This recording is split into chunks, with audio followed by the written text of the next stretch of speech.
Good evening, Pierre Garro for New Earth Radio. We are so happy to have today. We have a very, very special guest, my good friend, Peruvian friend. So we are compatriotas. We are from the same country, Marcela Velasco. Welcome, Marcela. Welcome, welcome, welcome. How you doing Thank you. today? Well, I'm fine. Thank you so much for having me here today. And I'm going to do a brief introduction of Marcela. Marcela is a very spiritual person that does great interconnections with galactic beings, beings of light. We can call them extraterrestrial, intraterrestrials, and spirit beings, avatars from different places. I was very surprised, to tell you the truth. The first time that I saw you was in a conference.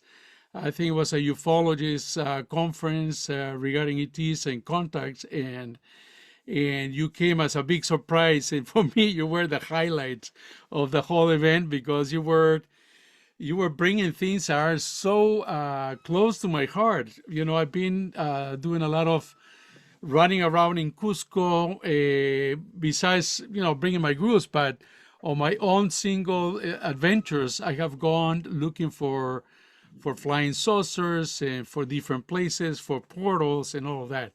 So when I heard your presentation, I didn't really only hear it. What happened is I saw the pictures that you brought on the show, and they were just extraordinary. So I want to welcome you. If you can give us a little bit of feedback on your or information on where are you from and where were you born and how did you started in all of this? Thank you. Well, my name is Marcela, and I was born in Cusco, Peru, and I lived there until the end of the 80s. And I moved to Colorado because of the political turmoil in our country, in Peru. I began when I was 5 years old. I always felt that people would see the same lights that I saw myself, always having these blue lights in the corner of my eyes or having this blue energy around me when I was a little girl. But then it was probably when I was around 14 or 15, I realized that people didn't see what I saw. So I started to research a lot about spirituality. It's like talking about Tibet and Hindu and all kinds of stuff. And I read so many books when I was very young. And then I started to be conscious of being taken into the ships. And I started, like anybody else, being in contact with ETs that you don't know who they are. And I wanted to know who they are. And I wanted to know where I was being taken. I wanted to learn. And that's when it was around 1974, when Sixto Paz, that it's also Peruvian, created Mission Rama, that it's still a group dedicated to ET contact. So I joined them when You I was joined them in 1974, no? You joined them later. 1980, 82. That's really interesting because I have a mutual friend that was friend with Sixto Paz. And somehow I remember he coming I went to his house for a visit, and he showed me a hand, with a lot of different, every single section meant something. It was connected to a planet. He said, man, this guy just gave me all this information here. It's just so bizarre. And I said, what's his name? Sixto Paz. So Well, yeah. I almost met Sixto in I would say 1976, 78, around there. Yeah, well, I joined the group in Cusco, and because it was new, there was only one person that his name is Felix Davila. He was the only Mission Ram instructor. So it was 1982. He was like my private instructor because there was nobody else. So I learned all the Rama protocols with him. And then at the end, until now, we're very good friends. We work together. We do a lot of ceremonies and contact ceremonies. That's how I call them every time we go out or we meditate for contact. I know that you are an exquisite traveler that visits many places. And how did that happen? You feel the calling. You are told to go to places, because I know that you go to places to bring an anchor light and anchor portals or things like that. Can you tell us about that a little bit? Well, since I was very little, my parents used to travel a lot too. So I learned Okay. from them. And then the universe gave me the opportunity to move around. My husband was a world traveler also, and my Okay. husband is French. So we started going to different places. And at the beginning, when I was beginning to reconnect to myself, I also felt the need that I needed to reconnect with my past lives. So that's when I Mm-hmm. started traveling, thinking that if I had previous lives in Egypt, to go back to Egypt, to different places in Asia and Tibet, Mm-hmm. and just reconnect and remember and having the consciousness of all those memories to be part of me and be um, connected to my own self and remember all those knowledge and teachings from different people so I can be a better person and a complete person having the memory of my past lives. Correct. Right. Now I remembered watching a video where you talk about Andromeda in this multiverse. It's not exactly Andromeda, but it's kind of like a fifth dimension through a portal that you have some connection with the Andromedans, I would say, or Well, I call them Andromedas just to have a better understanding where it's mm-hmm. located in the universe. Yes. But it's, let's say that it's the galaxy of Andromeda, which is the closest to the Milky Way also, but it's like 2.5 billion light years from Mm-hmm. us. Mm-hmm. And then it's a spiral galaxy, right? So in the middle, there is a portal that takes you into another universe. And I call it the multiverse of Andromeda. Mm-hmm. So in that multiverse and universe that it's beyond of what we can understand, Mm-hmm. there's life in a sun that I call it blue sun because it's blue and the Mm-hmm. energy that comes out of it's blue. But once you go through all these portals, there are no dimensions that we can even think of. It's just a multi-dimension that is very open.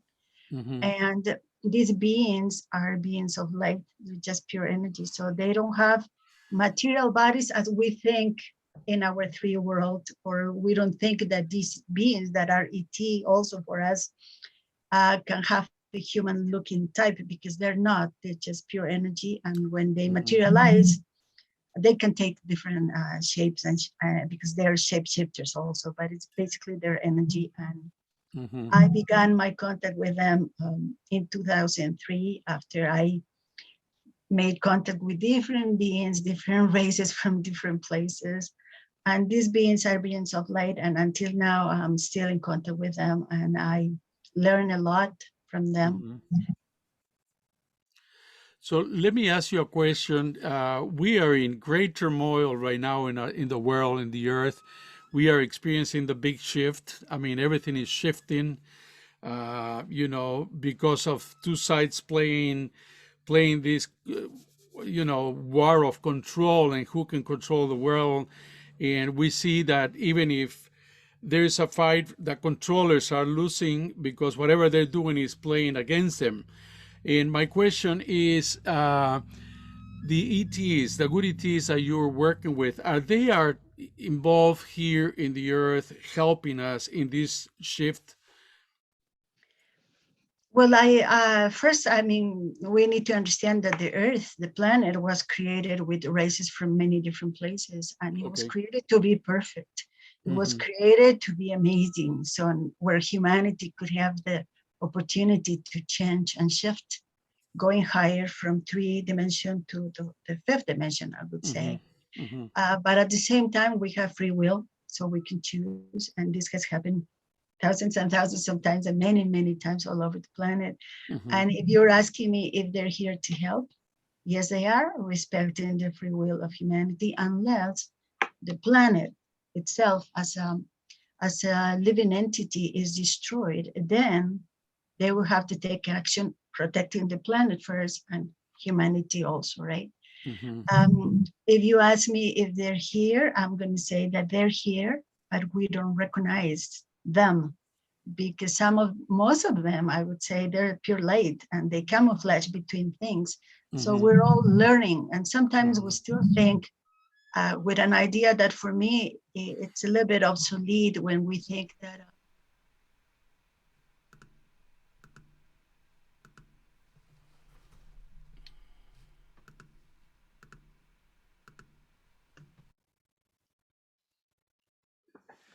Good evening, Pierre Garrofo. And if you can be taken into a hospital ship, if somebody can help you, well, it's a very individual contact. So I'm not going to say this ship or this one or that one because it's just very individual. The experience is personal, but the intention and the heart in what you do is what is going to make it the most.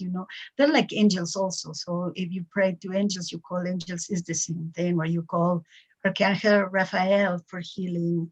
So he works with lots of ET beings that are also doctors and healers. So you will say that the ones that we call archangels are pretty connected to the ETs, the higher dimensional beings. Well, maybe they're the same, Maybe they're the same. Okay, gotcha. Because their energy is so high. Some of those light beings, they move in such a big frequencies that we cannot even understand. If they're pure light, they just come from God, from the creation of God, from the heart of the universe. And if we are really connected to ourselves and then to the cosmic energies, we can access, all of that, plus start a different type of contact for me. And that's what I teach to people that approach me is the contact from the heart, because that's where it starts, that's where it starts. So it's not the phenomena of just looking at whatever is cruising by in the sky that not usually it's a UFO. But it's the contact from the heart with light beings, and what they're going to bring to you is a lot of light and a lot of wisdom. Yes. I want to go now to Peru, since it's our country, right? And there's so much magic in Peru.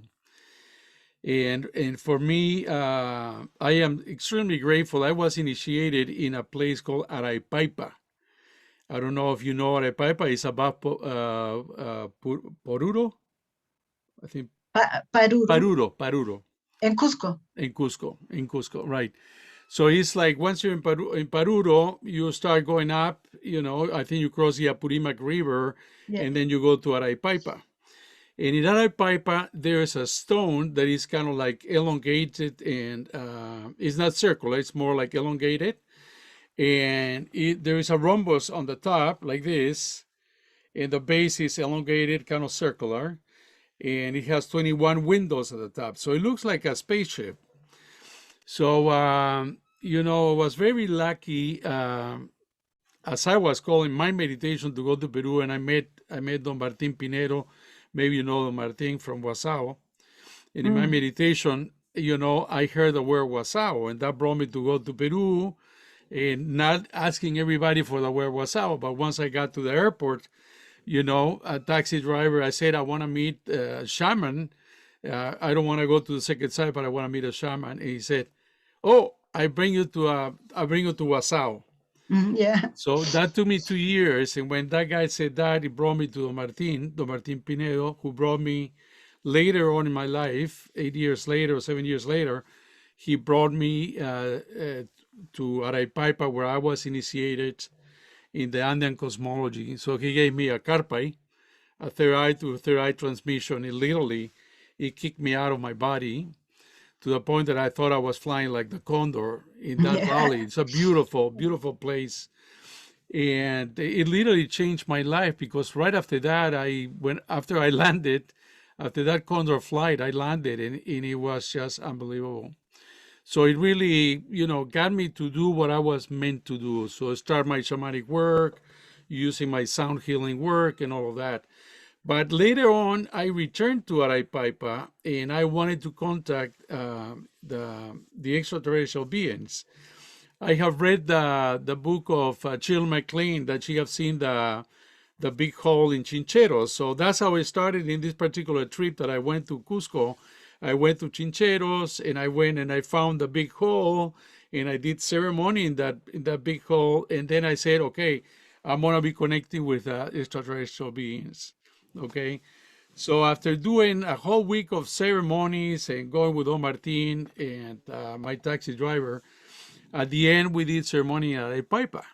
And that night, some people from the locals that were there, they start working with us, preparing the despacho, pago la tierra, and the offering to Mother Earth. And then suddenly I said, once we start burning it, everybody has to lay on top of the rock looking at the cosmos.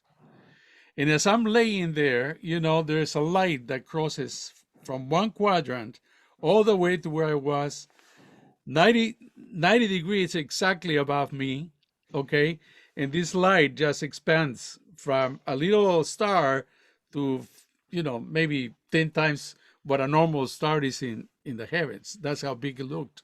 And then it went and disappeared on the other side. And everybody was, wow, flying saucer, it's true. And the people from the town, because they have the flying saucer stone, they will say, wow, it's true, it's true. If there's flying saucers, it's true. And then that went to the other side, and then Don Martin went on the stone. And he started meditating and praying.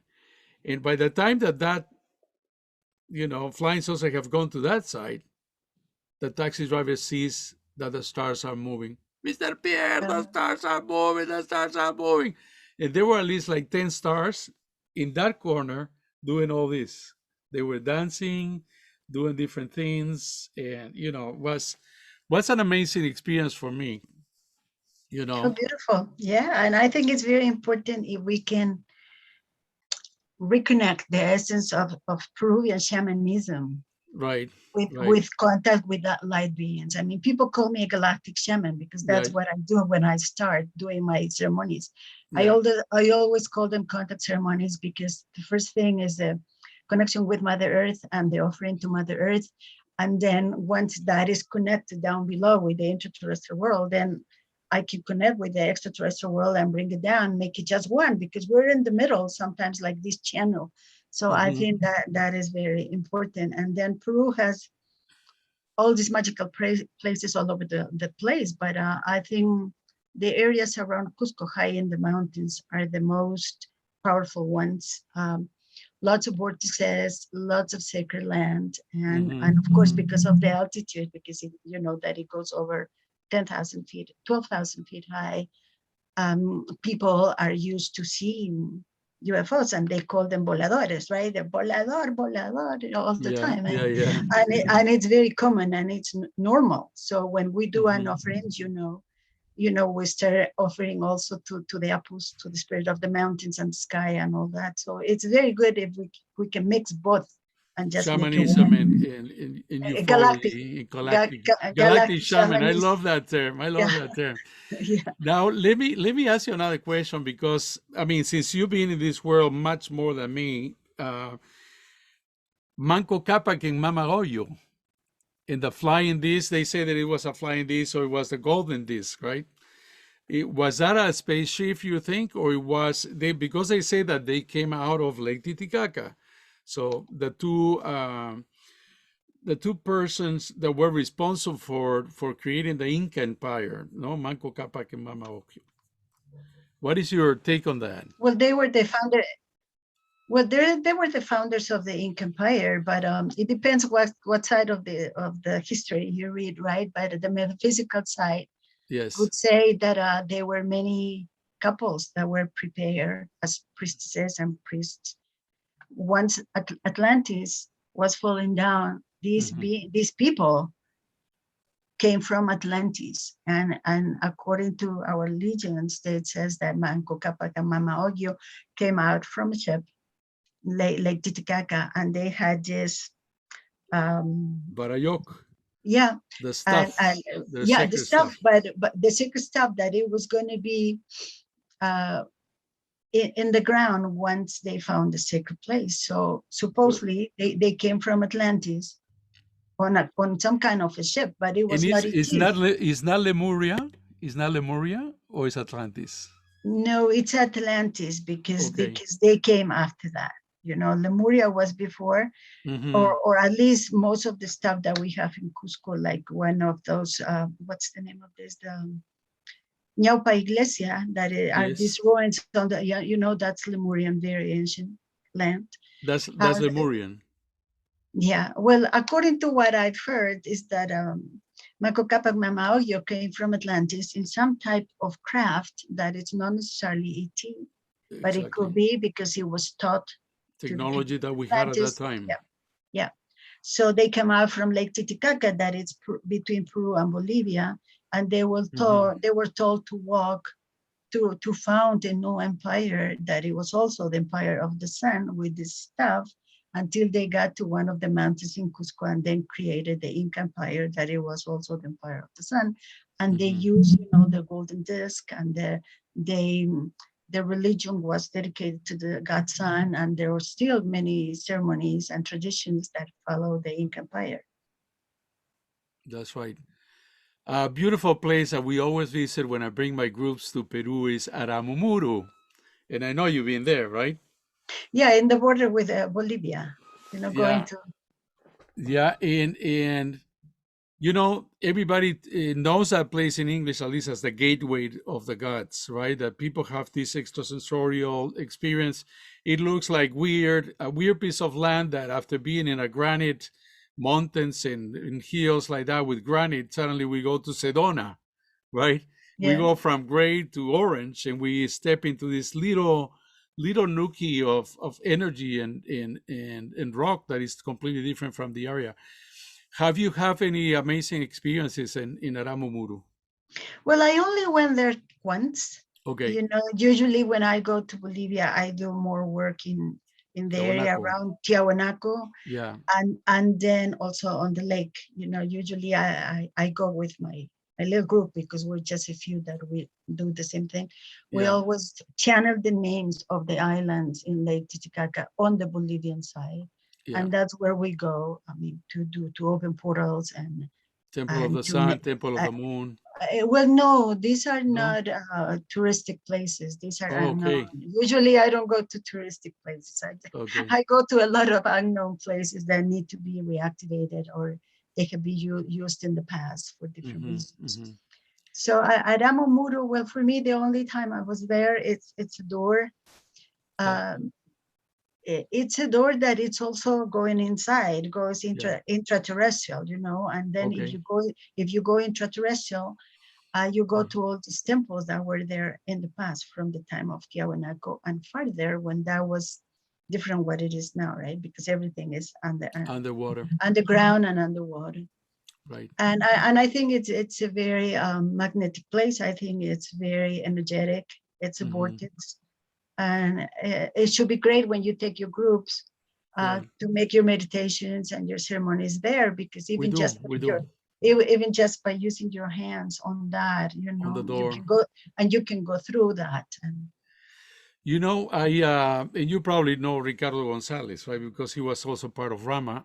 yeah, He mentions that when you go to the door, you have to go above the door, and there's a rock where you have to do some toning over there. Have you heard that? no, That you go there, ask for permission, and you tone on that rock, and then you can have access to going through that portal. well, So but that is a subtle yeah, portal, it's and a that's a subtle. subtle way that you can go through in the multi-dimension, right? Yeah, not physically that you go through the rock, but you have the Yeah, experience of sure. of that expanded experience of connection.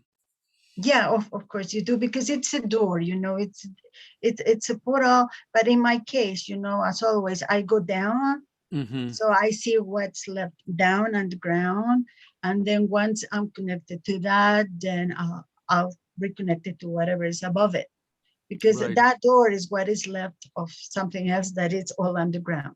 Okay. Okay. Okay.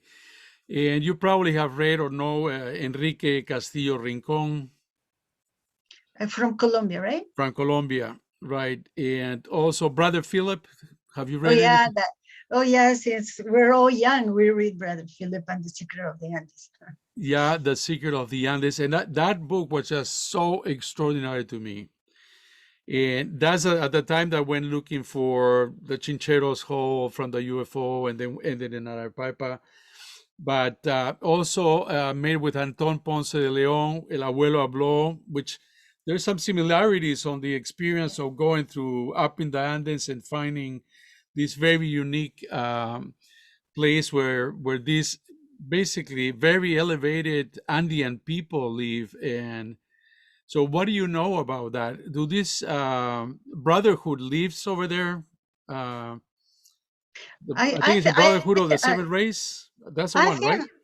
I think there are brotherhoods and sisterhoods in many different places. Okay. So when Brother Philip talks in the book about the secret of the Andes, he's talking about Lake Titicaca, and I think it's more on the Bolivian side now. Okay. Okay. And there, I don't know if you know Luis Fernando Mostajo, that it's also a Rama, but he that's his work Okay. independently now. He talks a lot about the brotherhood underneath Lake Titicaca and Hmm. Master Soromes, which is the one in charge of that brotherhood under the lake.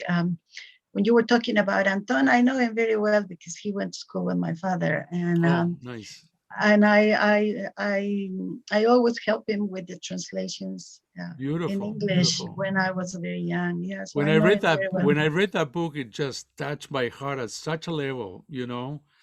Chaska Nyawi, fell in love with Chaska. I think it's Chaska Nyawi, and Yeah. Yupanqui was the elder that was friend with his father, I think, right? Just a Yeah. fascinating book. Fascinating Well, book. he talks about all this happening on the Sacred Valley. You Yeah. know that of course it's been sacred forever, and all the solar temples from the beginning of times, and then through the Inca times, and now they're Hmm. still there. You know, when you go to Pisac, and then you do Chincheros, Ollantaytambo, Maras Moray, all that. You know, so all the solar temples are there, but Hmm. then there are many places and lagoons that are connected to the same thing. So there are brotherhoods and crystal temples underneath the lagoons in the Andes, like in Tibet. They're all connected. Hmm. And once you have access to the extraterrestrial world, so then you Hmm. can also meet all these beings and masters that live underground. Okay. And these beings are not in a physical form; they're more in a spiritual form, right?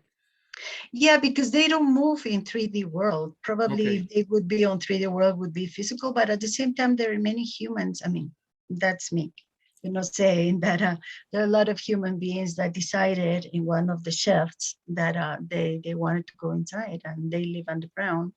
And of Okay. course, it's open to whoever access those places, and you can learn a lot from them too. I remember going through Sacsayhuamán, the Inca fortress above Cusco, and I remember that there were some tunnels, openings to go inside, and the government, I believe, had closed them because people were getting lost. Do you know anything about that? Well, the tunnels were built during the Inca Empire. You know that Yeah. during the Inca Empire, there were a lot of priests. They had sacred priests that they have access to be psychic. They knew the future. They Hmm. were the ones that knew how to use the solar disk. So Hmm. when they know that there are all these people coming, who knows from where, they know that something bad is going to happen to them. So that's how they take the solar disk from the Coricancha, Temple of the Sun, Hmm. supposedly into the Amazon, to jungle, to Paititi to hide the solar disk. So Right. all these tunnels were used to send messages along the Inca Empire, but then at the end, it Hmm. was used to keep things and also to send all the gold that it was required to save the life of Atahualpa from the Spanish conquistadors at that time. They were going to kill him if they didn't get enough gold at Right. that moment. And for a long time, they were open and people were looking for gold because there was a lot of stuff that it was hidden on those tunnels Hmm. until probably sometime, I don't know, in the 40s, 30s, 50s, the government locked most of those tunnels. There's still a few. You can Yeah. still walk through some of them. Yeah. Is El Paititi what we call El Dorado, right? Is that a Um, Shambhala in a fifth dimension, or is a real place in El Paititi? well, there are two Because the different. Spaniards were looking for El Dorado because they wanted to get all that gold, but it was like impossible to find. Well, those are two different places. You know, Okay. Paititi is a city in the Amazon area near Cusco, and then El Dorado is in what it was Colombia, what is Colombia now. But El Okay. Paititi, I think it was a physical location where the Incas took most of the gold, and Mm-hmm. still now there's still people looking for Paititi.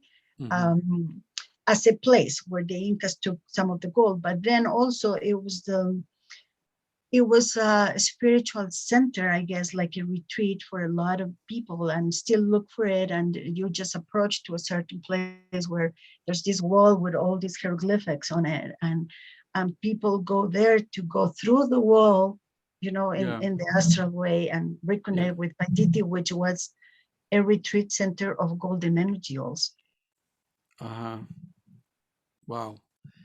Uh, yeah, I've heard about that. There's a couple of people that have gone to this particular place. I think there's also a Catholic priest Yeah. that wrote something about that he knows where that place is and in that connection. It's definitely one of those things that is so mysterious as part of the Inca. Do you think is at the level of Shambhala, the Shambhala that we know in the Eastern world, Paititi and Shambhala? Are they like these crystal cities under the earth? Well, the Paititi, that would be the spiritual retreat, probably it is, because when you meditate and try to go to Paititi, you're going to end up in this amazing golden energy place full of pyramids of light. And it's a great Beautiful. place to meditate, right? And that's, of course, located in the jungle area of Cusco, That also would be Madre close to de the Dios, border no? with Brazil. Yeah, Is close it to the Madre de border. Dios? Yeah, close to the border with Brazil. So Okay. that's all the Amazon. And then in the Amazon, also in the Brazilian Amazon, there are a few other cities, because Mm-hmm. there's supposed to be, like, I think 7 cities of those hidden between South Okay. America. Beautiful. Machu Picchu, is it a nice thing for you? It's like sad because of the amount of tourists that we have. I mean, is it Machu Picchu still open like a portal? I mean, is it at that level or kind of like, what do you think? Well, like many different sacred places all over the world, Yeah. I learned that they protect themselves in a way that they can be untouched. So Okay. even there's full of tourists, like in Egypt, and people go and they do whatever, and people Hmm. change their energies and whatever they want to do. There's a portion of that remains completely untouched and sacred. So I think that's what happens with Machu Picchu. I don't go often, Yeah. because there's so many people. And lately, of course, because of COVID, it's not working. They just opened it, I think, yesterday with limited amount of people. But it Hmm. still is so powerful, so magical that Yeah. even if you just go there, avoiding the It's tourists and gorgeous. just It's just and just gorgeous. be there and just sit and just try to Yeah. get, I mean, a space for yourself where there's no sound, there's nothing. You can still, I mean, get reconnected to the actual Machu Picchu that we know on 3D, and what Yeah. is in the etheric level and what is underground of it too, right? Yeah. Yeah. You know, I brought a group in 2010, and they were all psychics. I mean, pretty psychically inclined group, which was so exquisite to bring to Peru.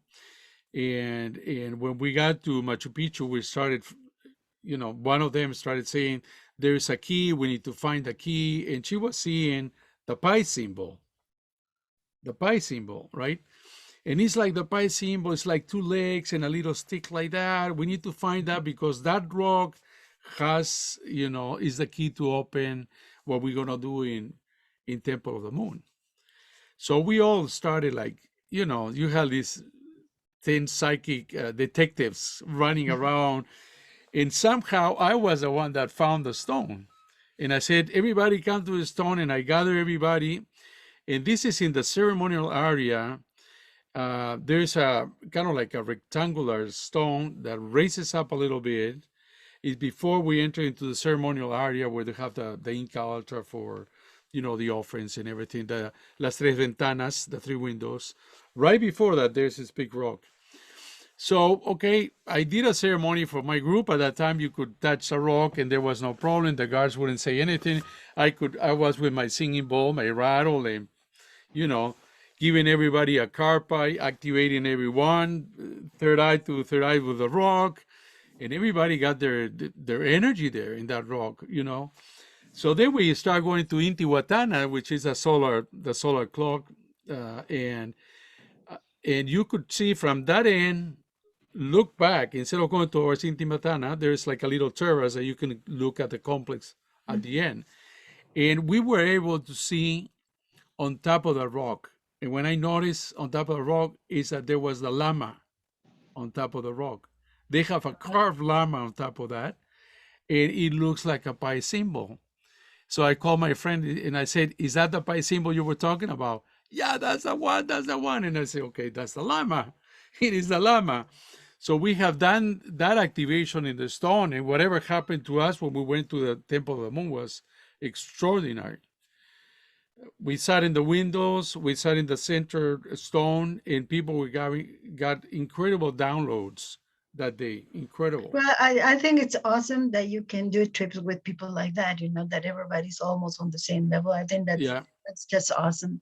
yeah, And Machu Picchu, it has its own energy and it's still there. yeah, Nobody has destroyed it. And yeah. besides, there's so many metaphysical and all kinds of groups that go there. Hmm. There's still one part that remains untouched, and that's the thing that you connect with, and I think that's great. Yeah, it's awesome, really awesome. I'm trying to think what other question I can ask you. Anything that you wanna say to our audience? My audience that are following me.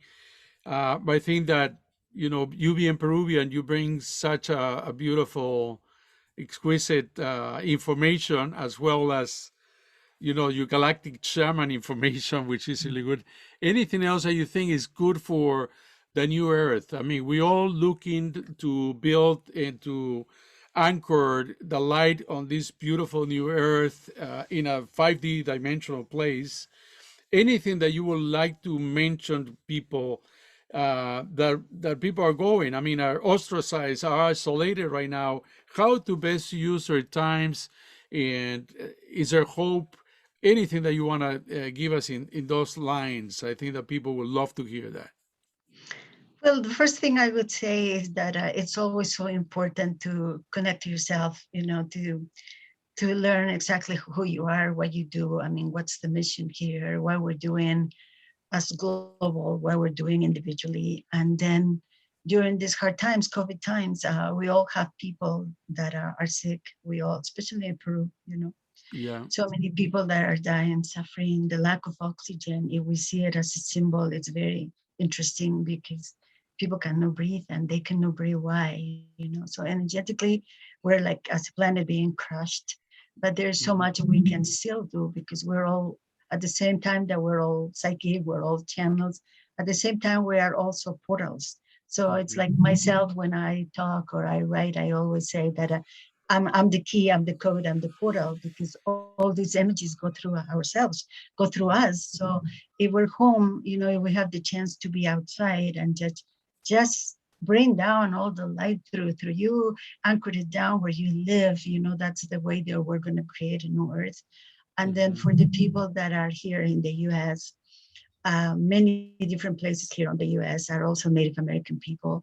So if we honor what the Native Americans do, honoring the land also, and then the animals, the energy of the bear, for example, here in the Midwest, and Hmm. Hmm. knowing that all of that at the same time is present. So if we put all this together and we can recreate a new wave of light, and Hmm. knowing that, of course, we in my case, I use a lot of solar energy. So for me, it's all golden or blue or different types of light that I use from Andromeda. But here, if we can use a lot of solar energy just to recreate a wave of love and light and healing. And then if in Hmm. our meditations, we can always put the planet as a living entity in our meditation and wrap it in light, and touch people's hearts.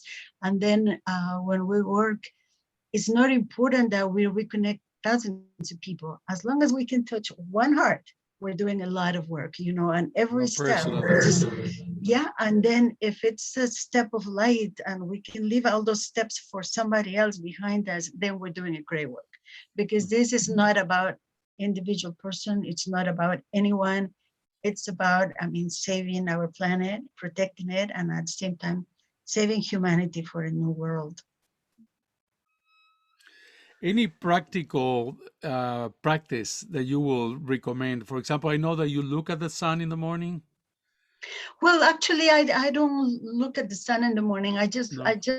I mean, look at the sun whenever I feel that the energy is strong and I need that. So usually I get it on my hands, get it on the hands, Hmm. integrate it in the heart, get it on the head chakra, take it down to your heart. I mean, everything that we're doing now, Hmm. going in through 5D or beyond that, it's based on the heart.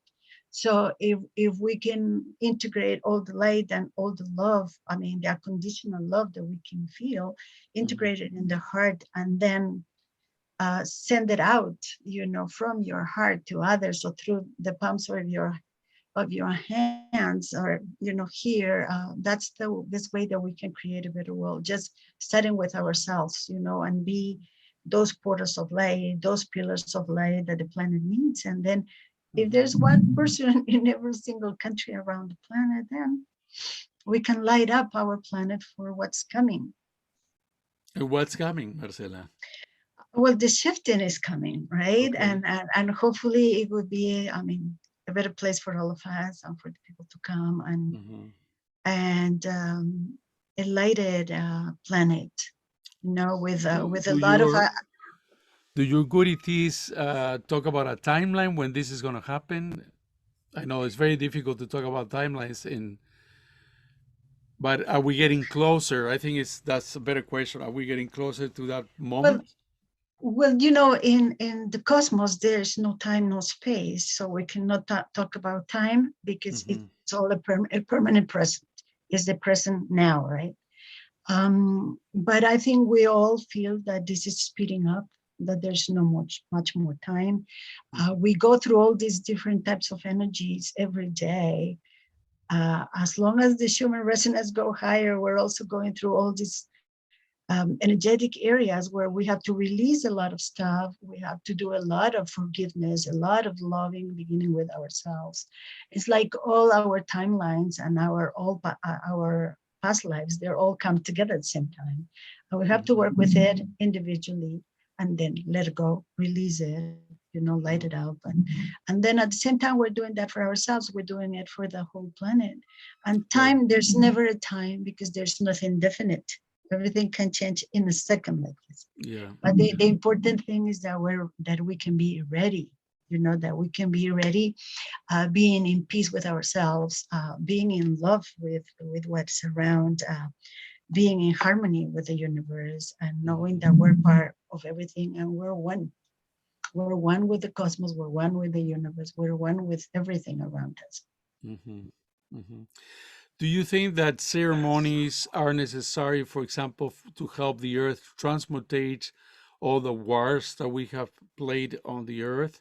Or the earth is doing its own thing and is fully connected with the galactic mother and receiving the energies through the sun and basically doing the shift? I think the earth already have done a lot of the shift herself, right?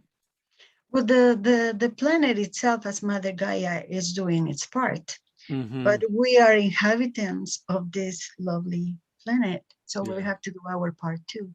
So if we take care of our planet, and we start with ourselves, we don't need to do big things. I mean, even just tiny things add up.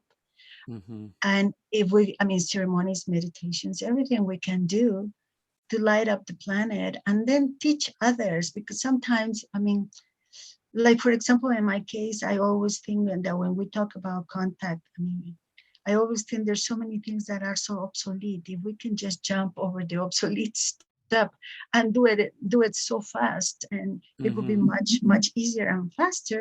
But we still have to go through a process. So if all of us do a tiny bit, and then like you're doing now with your radio, you're Mm-hmm. giving the chance to people like me to talk, and then get to other Mm-hmm. people. So if we all reconnect and start creating like a chain of light around the planet, people being reconnected, people feeling each other on the heart, then we're doing a huge change for our planet. Awesome. Awesome. Marcela, thank you so much. I know you have to run and you have another interview. So we're pretty much there. I very much appreciate you coming on board on the show, and you have so much knowledge. If you can send me some of those amazing photos that you have here and there, I mean, if you would like to do that, I can probably insert it in the video, so people can see it. Some of these amazing lights and things that you are in contact with. But Thank yes, you. Thank you. Well, you can get those photos from my page, but I'll send you okay, some. And I want okay. to thank you so much too for what you're doing, because this is a great way now to get to many people. And I think it's so important because not everybody has access to go through conferences and lectures anymore. I think this is the greatest way to reach people out. And thanks so much for inviting me. Oh, And you're then welcome. if you ever have another project or you ever do something, please let me know. I will be more Of than course. happy to be part of it. Of course, Marcela. Thank you so much. And God bless you until we meet again. Tupananchis Kama. Tupananchis Kama, That's blessings. right. Thank you. Blessings. Gracias, Marcelita. Dios te bendiga. Gracias.